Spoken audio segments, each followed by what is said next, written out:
Welcome to the Brewers Weekly Rundown Podcast, a production of the Flicksation Podcast Network. Brewers down to their final out now. Now up to Christian Yelich.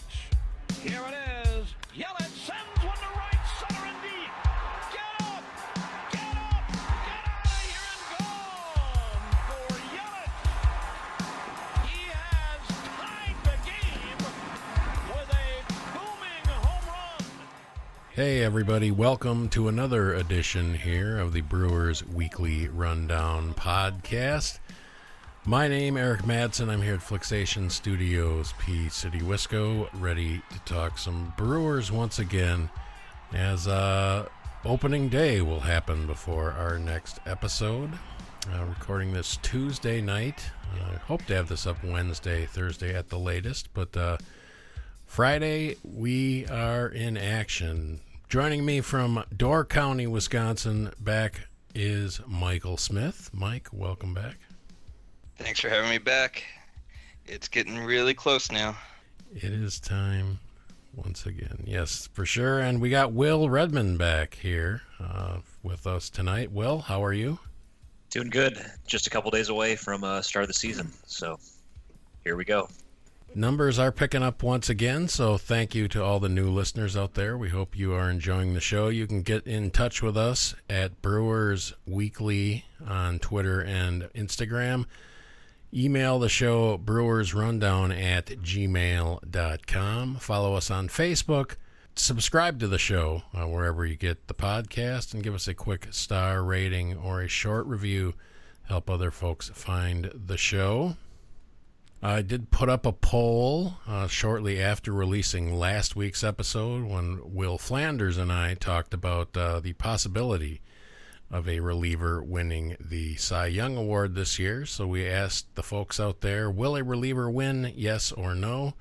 We got 24 votes, and it is split dead down the middle. So 12 yes, 12 no. Yeah, I still think there's a pretty good shot with the small sample size, but we will see. All right, so at top of the show, we talk about anything COVID related before we move into the show and pretend it doesn't exist otherwise. I don't have much other change to my position anyway, but we should mention that Canada doesn't want any part of U.S. people coming and going this year. So the federal, even though the province okayed the Blue Jays playing home games, the federals stepped in and said no dice. So now, even as of we record, there is no official plan for what Toronto's going to do. I know they've kicked around the idea of their AAA park in Buffalo, but there's apparently lighting problems there, and it is not, facilities-wise specifically, a major league ballpark. Apparently they've been in pretty heavy talks with Pittsburgh, trying to make a co-deal there possibly, as by some stroke of God. I mean, I guess it probably had to happen somewhere, but if the Blue Jays played their home games at PNC Park, there was only 7 days where it would have crossed up with Pittsburgh on the schedule, so they would still have to find somewhere to play those 7 games. I don't know when the earliest is. Maybe they can get the lighting fixed at Buffalo by then, but so yeah, it's going to be a weird year anyway. But at least you're not the Blue Jays, who basically have no home at this point. So, Mike, you can't be surprised that Canada doesn't want any of this going on.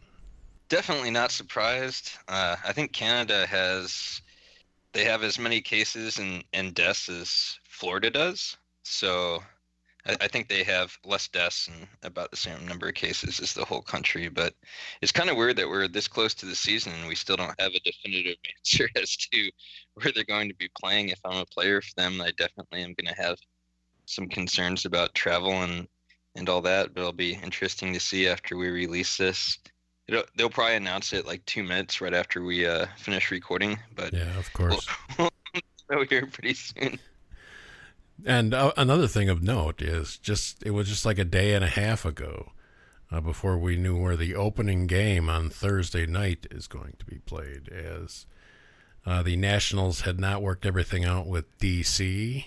Up till just that day and a half ago, so we weren't even sure the big game, the Yankees and the Nationals, which are leading out the season here for ESPN or whoever's running it. But yeah, until two days ago, we didn't even know where that was going to be played. So yeah, what I think on the whole Toronto situation, I actually surprised. I didn't know the statistics that Mike provided with Florida comparing it to the whole country of Canada. That's pretty interesting, but it makes sense to me. And I'm definitely not surprised that Canada shut down the potential for the Blue Jays to hold the games there. So I'm waiting to see what is going to happen in terms of the lodging that they're going to have and where they're going to play. I don't know how they're going to make it all work with, playing, if they're playing in Pittsburgh, if the home games overlap, what are they going to do? They're going to probably play a day game or something. They'll probably make it work somehow. Day game for the Pirates and night game for the Blue Jays or something like that. But definitely want to see what's going to happen in terms of them, where they're going to be living and all that and everything else and the traveling. So, but yeah, I'm definitely not surprised as to what came out of it. Just we'll have to see what I guess the team and the league end up deciding to do with how it's going to work. Yeah. So either of you guys have any other COVID related stuff to say before we move on? Not really. I think we're okay. So Yeah, I'm pumped for the season to start here, and hopefully we don't have to talk any more COVID news, and we get everything off. But let's get to the baseball talk. Yeah, let's do it. All right, guys. So Camp 2.0 pretty much done at this point. The Brewers have an exhibition game, I believe, tomorrow against the White Sox down in Chicago before they move over to Wrigley on Friday for opening day. Just an overall thoughts on what you saw, on what surprised you or what let you down at Camp 2.0 this year. Will, we'll start with you. The Blue and Gold series. I watched 2.5, 3 games probably of the 7. So did you get any of those in, Will? And what did you see in camp this year? I will just say and admit that I didn't really watch a ton of the squad games. I did see some highlights, and it's kind of disturbing to see that the offense was struggling so bad against our own pitchers, that they should know the best. However, maybe that's a good sign that the pitchers, are maybe much better than what even we thought they were. So you can kind of look at it both ways. But I think even though some players are struggling offensively, just in these, split squad games, essentially, that it's probably good news, honestly, because they'll just be able to maybe get things going earlier in the actual regular season as opposed to, right now. So looking at it positively, that's how I see it. And yeah, it's I think they'll be okay going into the season starting on Friday. All right. Yeah, Mike, that's a question I have specifically, too, that Will just got there. Is the pitching that good or just that far ahead? Is the offense that bad? There's definitely some bright spots here for the offense. We can talk about that in a little bit. But, Mike, what did Camp 2.0 look like for you? Yeah, that's a good question. I'm not even sure that I really have the answer on that. I am definitely concerned about our bats a little bit. On the flip side is, like, when we had our original spring training, it looked like we had a lot of defensive miscues, and some players had slower starts then before we went to summer camp, but a lot of them started getting going here. Yelich was really bad. I think he was like 2 for 23, something like that, like 13 Ks. And Braun, we don't even know if he's going to be starting opening day or able to play. He's gotten pretty much no action here. That's very weird too. It's just sounds like he's got a sore back and his arm hurts or something. They're being very vague about it. Yeah, they really are, and it's just really tough to say what's going on with him. But then, if you want to look at the pitching, Burns all of a sudden has went from, will he make the team? Okay, is he going to be in the bullpen? Okay, well maybe he can fill in and do some spot starts? Will he be back into the rotation? And now it's looking like he's in the rotation, and he's starting game 2 now. That's a pretty interesting development too. Milwaukee Journal reporter Tom Hardrecourt announced earlier today that pitching coach Chris Hook says that the starting rotation for Chicago this weekend will be Woodruff, of course, on opening day, Corbin Burns starting day 2, and Sunday, Freddie Peralta, guys. And then they're pushing Lindblom and Hauser off to Pittsburgh. I had a feeling one of those two guys, Burns or Peralta, was going to sneak in there. I thought it would be Burns because he's just looked so sharp, both in spring and in camp here. Peralta's looked a little shaky. I think he has the nudge as far as the club is concerned, but Burns getting a night 2 start here, Will. Concerned? It's very hard to, based off of last year, he just looked awful. I mean, he couldn't locate his pitches. I don't even know if maybe he was tipping his pitches out of the way that, some of the teams were crushing his fastball and even his breaking ball, his slider. I feel like he has looked pretty good, as you said, in spring and even currently. I just don't, until I actually see results, I can't have, extreme faith in him yet as a starter. So that's just my take on it. I'm willing to give him a chance, especially in a season like this, and see how he does at the front end of the rotation and see if he can develop and be that, top half of the line starter that the Brewers need him to be going forward. All right, Mike, what do you think? The 3 kids, basically from the same class here, Woodruff, Burns, and Peralta, going this weekend. I didn't even realize until you mentioned it there that they had penciled in Peralta there. It's pretty interesting. With such a short season, like, we need to win pretty much every series, and we can't get swept. And I feel good when you have Woodruff out there. Burns is a question mark, but I feel like specifically, I think he's matching up against Darvish that night.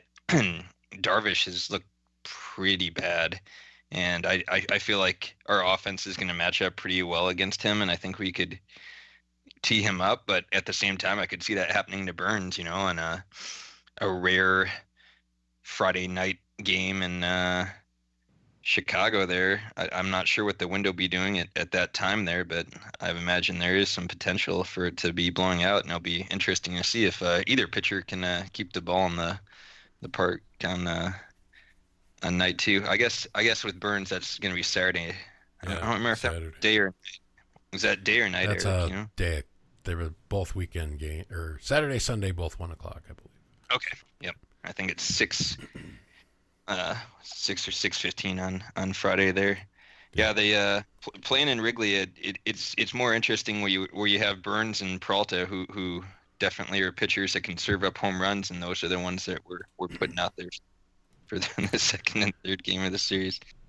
And the Brewers are on national TV for the first 2 games, so doubled up on Fox Sports Wisconsin, but I believe ESPN is either running both, or maybe Fox is running Saturday, something like that. But yeah, there's going to be a stage here too for these guys, so we'll see. I'm excited. I think Burns has looked really good. I think last year we talked about it on a couple episodes back, how his spin rate and stuff, it's all there. He was just not getting any movement on his fastball, so it's probably some release point issue. Apparently he he went to Arizona immediately after the season, so he's been in that mysterious Milwaukee pitching lab for a few months. He's been seeing sports psychologists and stuff, so he's really all in on this thing. So makes sense to me that he would be back to the form that we were hoping to see in 2019. So fingers crossed, but yeah, I'm excited to see him out there. Let's say Braun doesn't play. Will, what do you think they're going to do with the DH for this series? What do you see? I suppose they could probably go, many different ways. They could probably just rotate in somebody, or use, some of their older players as filling that spot. Maybe put Logan Morrison into that spot, and have, be able to have Justin Smoke and Morrison play at the same time. I think there's many ways they could do it. They could also use Narvaez too, as a DH if they wanted to, and have Pena catch and whatnot. So the depth of the team allows potentially other players to step into that DH role, and allow for other players to play at the same time that normally wouldn't. So I think they have some options, but definitely Braun not being ready to, after all this time off, and he's already getting injured. That's kind of a problem, and I'm not really sure exactly what's going to happen with him going forward. I hope this is kind of just a one-time thing, and he's gets healthy and back to normal. But if he can't be relied on to stay healthy, then that's not a good thing for the Brewers going forward either. No, and you got to believe any chance of him playing beyond this year has got to be shot if he can't even show up for a 60-game season. I don't know what the hell is going on with this guy.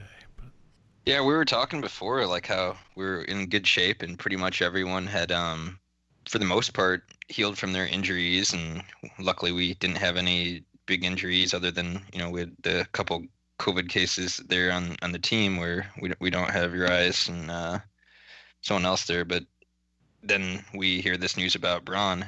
Yeah, it's going to be really interesting to see what they do at the spot. And we'll definitely give a lot of the options there.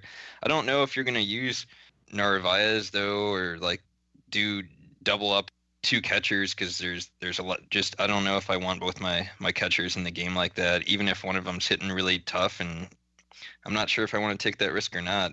That's one of the fewer positions that I don't feel like we have as solid depth. I mean, there's other options down there, but they're not great options. I mean, I don't really want to have to go down to Nottingham or something like that. I think the first game, whoever has a good game is definitely, maybe they get a spot because of a matchup, or CC likes them from past history, but maybe it's a guy he wouldn't have penciled into that second game, and then he uses that player as the DH.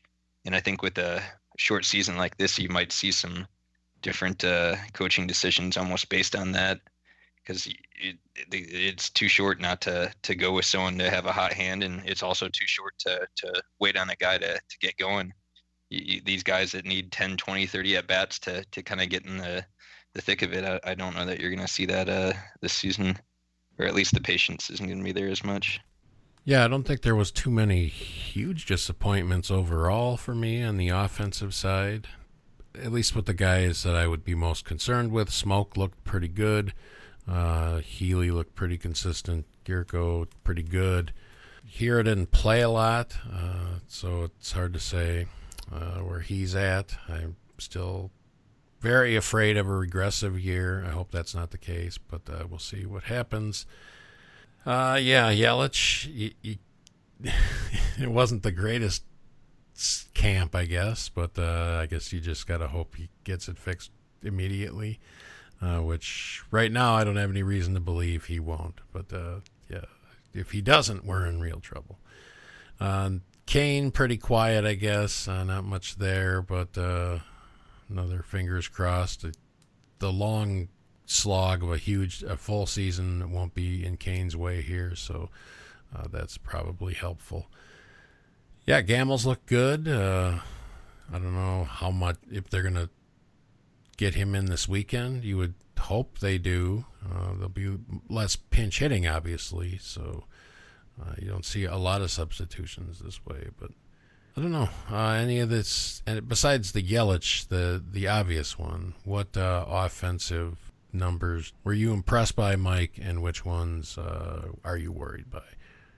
Yeah, I mean, Yelich definitely does concern me some, but as you said, some guys had pretty limited bats, but Narvaez looked pretty good there in the end, and Gamma looked really good. I mean, he had several hits there, and he did get picked off first once, but I got to give props to the pitcher, and I don't know if that was Morrison on the combo or Smoke, but yeah, it's still pretty good to pick a guy off first base. I don't feel like he was really sleeping. It was just a really good throw, but he hustles, and I think he's a pretty important factor in all this. As far as super disappointed, not really much besides Yelich, I'd say.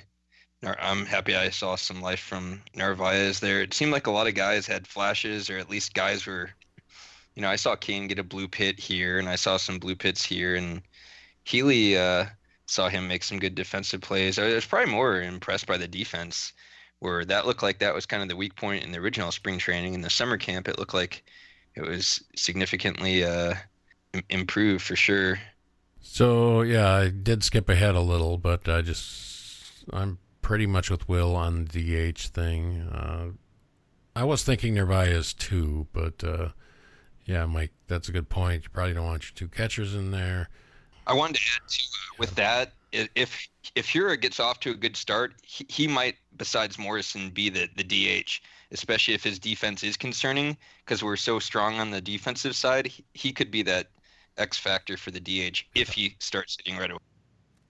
Yeah, I was just real quick going to add in that same thing because I was thinking about Hira as soon as I kind of stopped talking. So I definitely think Hira is an option too for the DH. And I would like to add in terms of the catchers, I believe with the 30-man roster and whatnot, I think we have 3 catchers on board. So correct me if I'm wrong, but if we do have 3 catchers, then that also would be an option to still have Narvaez as a DH every now and then if we wanted to. So. Yeah, I wasn't sure if Nottingham was going to make it up or not. Don't know, yeah. We're still waiting on the official 30-man pool, are we not? Or is that out there? I mean, other than them saying Morrison made it, I don't know that we have all that information yet. With Council saying, 16 to 17 pitchers, I'm not totally sure. You assume that you do that with the catcher, and I think Nottingham has options too, and I think that might.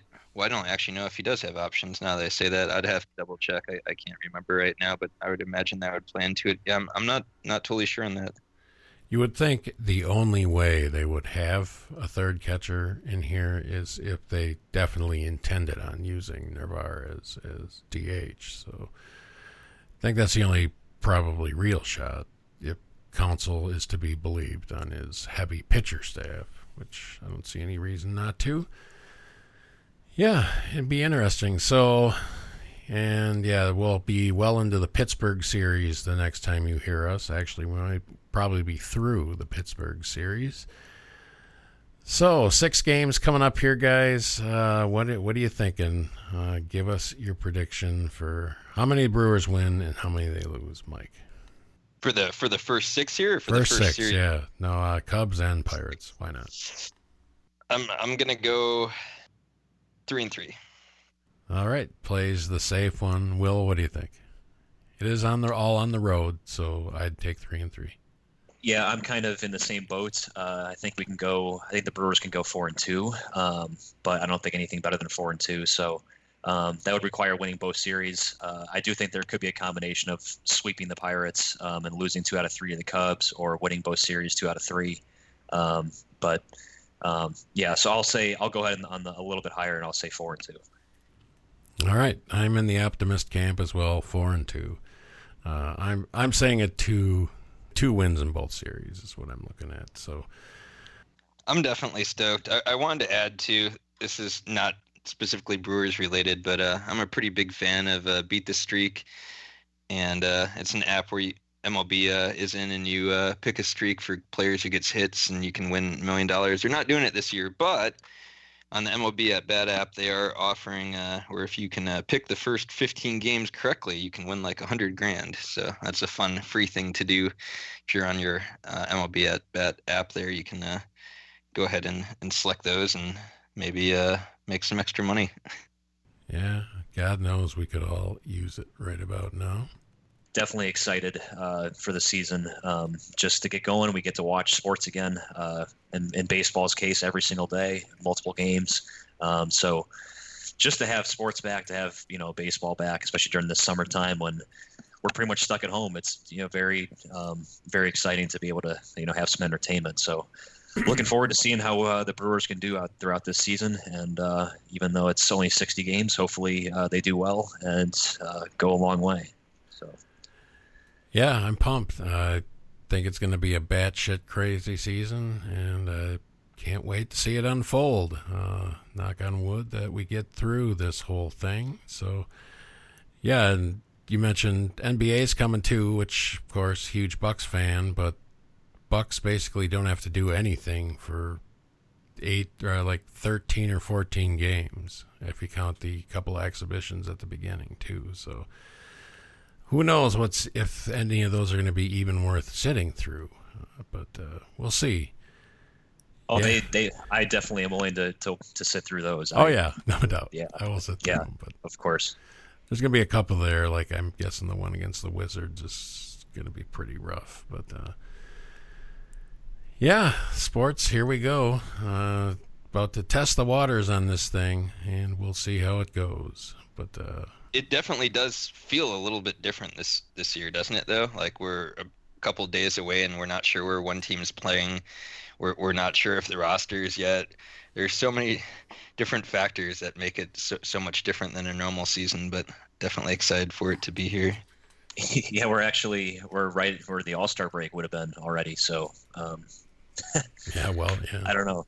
It's just, I don't know, crazy to think about that we have, this short of a season. And I was fairly pessimistic based on the roster going into the 162 game season, but it's completely flipped for me now at this shortened season, how, the Brewers could possibly do something, really special even. So I don't know. It's very, it's kind of just a strange situation altogether.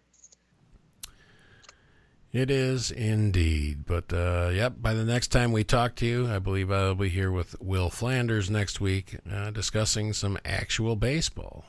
So hopefully we are in a good mood and talking a successful Brewers road trip before heading back home to play St. Louis for their opener. So, all right, guys, thank you for listening. Once again, email the show, brewersrundown@gmail.com. Follow the show on Twitter or Instagram @BrewersWeekly, or follow us on Facebook. Don't forget to subscribe and also rate or review the show and give us a boost as far as the standings go over there at Apple. Mike, thanks for joining us. Good to have one last chat here before the action begins. Yeah, thanks for having me again, everyone. Hope you stay with us for this season, and I'm really grateful that we're having a season. All right, and you too, Will. Thanks for joining us. 4-2, I'm with you. Let's do it. Sounds good to me. Let's do it, 4-2. And again, thanks for having me on. Of course, second time on this, and I definitely enjoy it. So let's keep it going. All right. For the first time ever, we're actually going to talk about actual games. I can't wait.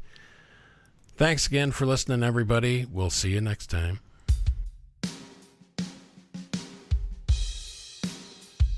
Thanks, everybody, for listening to the Brewers Weekly Rundown. It is a 2020 production of the Flicksation Podcast Network. We will see you next time.